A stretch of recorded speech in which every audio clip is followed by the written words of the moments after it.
आज हम भगवद गीता के बारे में अध्ययन करेंगे। भगवद गीता का ये पहला अध्याय है एंड पहला श्लोक है। तो धृतराष्ट्र है वो संजय से कह रहे हैं कि जो भूमि है कुरुक्षेत्र की, उसमें पांडु के पुत्र भी हैं और कौरव भी हैं। ठीक है, उनके खुद के पुत्र भी हैं। तो उन्होंने क्या किया? ठीक है, तो जो धृतराष्ट्र हैं वो संजय से पूछ रहे हैं। संजय को दिव्य दृष्टि दी है। किसने? संजय को दिव्य दृष्टि दी है वेद व्यास जी ने। ठीक है, तो वेद व्यास जी ने संजय को दिव्य दृष्टि इसलिए दी क्योंकि जो धृतराष्ट्र है उनको वो वर्णन कर सके। टीवी जैसे आज के टीवी जो है वो संजय का ही काम करता है। ठीक है, तो ये दूसरा श्लोक है। मैं हिंदी अनुवाद ही पढ़ रहा हूँ। ठीक है, भगवद गीता का। तो संजय दूसरे श्लोक में कह रहे हैं कि हे राजन, जो पांडु पुत्रों द्वारा सेना की व्यूह रचना देखकर राजा दुर्योधन और अपने गुरु के पास गया और उनसे ये शब्द कहे। दुर्योधन गुरुदेव के पास में गया क्योंकि हे आचार्य, पांडुपुत्रों की विशाल सेना को देखें जिसे आपके बुद्धिमान शिष्य द्रुपद पुत्र ने इतने कौशल से व्यवस्थित किया है। ठीक है, इस सेना में भीम अर्जुन के समान युद्ध करने वाले अनेक वीर धनुर्धर हैं, यथा मारुति, यूया, दान और विराट और द्रुपद हैं। इनके साथ ही धृष्टकेतु, चिकितान, काशीराज, पुरजित, कुंतीभोज, तत्सैव्य जैसे महान शक्तिशाली योद्धा भी हैं। पराक्रमी युद्धामन्यु, अत्यंत शक्तिशाली उत्तमौजा, सुभद्रा का पुत्र, द्रौपदी के पुत्र, ये सभी महारथी हैं। किंतु हे ब्राह्मण श्रेष्ठ, आपकी सूचना के लिए मैं अपनी सेना के उन नायकों के विषय में बताना चाहूँगा जो मेरी सेना को संचालित करने में विशेष रूप से निपुण हैं। मेरी सेना में स्वयं आप, भीष्म, कर्ण, कृपाचार्य, अश्वत्थामा, विकर्ण तथा सोमदत्त का पुत्र भूरिश्रवा आदि हैं, जो युद्ध में सदैव विजयी रहे हैं। ऐसे अन्य अन्य अनेक वीर भी हैं जो मेरे लिए अपना जीवन त्याग करने के लिए उद्यत हैं। वे विविध प्रकार के हथियार से सुसज्जित हैं और युद्ध विद्या में निपुण हैं। हमारी शक्ति अपरिमेय है और हम सब पितामह द्वारा भलीभांति संरक्षित हैं, जबकि पांडवों की शक्ति भीम द्वारा भलीभांति संरक्षित होकर भी सीमित है। अतएव सैन्य व्यूह में अपने अपने मोर्चे पर खड़े रहकर आप सभी भीष्म पितामह को पूरी तरह सहायता दें। तब कुरुवंश के वयोवृद्ध परम प्रतापी वृद्ध पितामह ने सिंह गर्जना की और ध्वनि करने वाले अपने शंख को उच्च स्वर में से बजाया, जिसे जिससे दुर्योधन को हर्ष हुआ।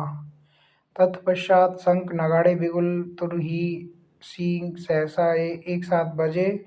वह संवेद स्वर अत्यंत कोलाहलपूर्ण था।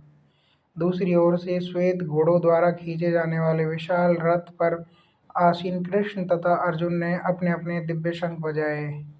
भगवान कृष्ण ने अपना पांचजन्य शंख बजाया, अर्जुन ने देवदत्त शंख बजाया, अति भोज और अति मानवीय कार्य करने वाले भीम ने पौंड नामक भयंकर शंख बजाया।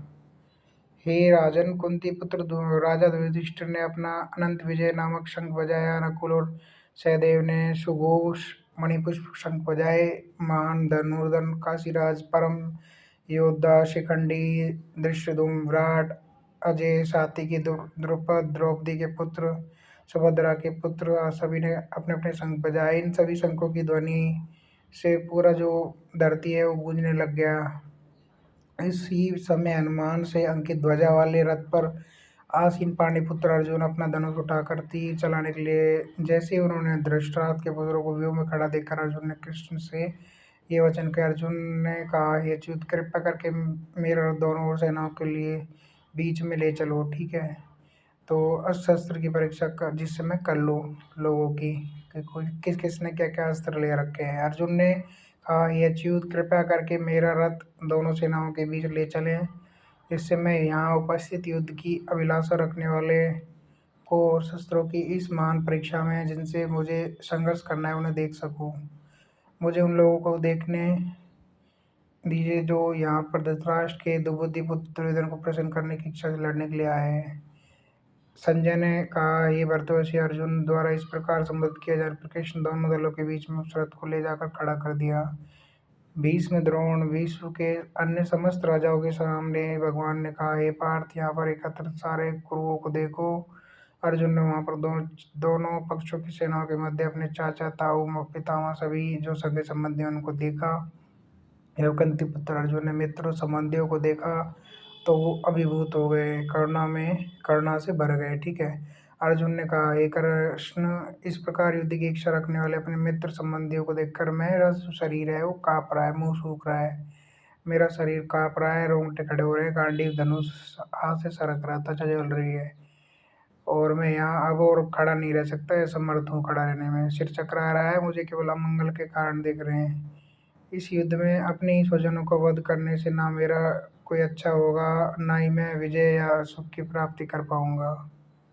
हे गोविंद, हमें राज सुख या जीवन से क्या लाभ है, क्योंकि जिन लोगों के लिए हम जिन सारे लोगों के लिए हम उन्हें चाहते हैं वे युद्ध में खड़े हैं। हे मधुसूदन, जितने भी सगे संबंधी हैं उनको देखकर जो अर्जुन है वो विचलित हो रहे हैं। ठीक है। तो वो कह रहे हैं कि तीनों लोगों को राज्य भी मिल जाए तो भी मैं वो सब छोड़ दूंगा, मैं मुझे नई लड़ाई करनी है, ना ना ही युद्ध करना है।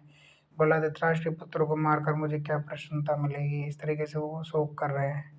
यदि हम ऐसे आत्याओं का वध करते हैं तो हम पर पाप चढ़ेगा, उचित नहीं होगा, और इस तरीके से वो विलाप कर रहे हैं।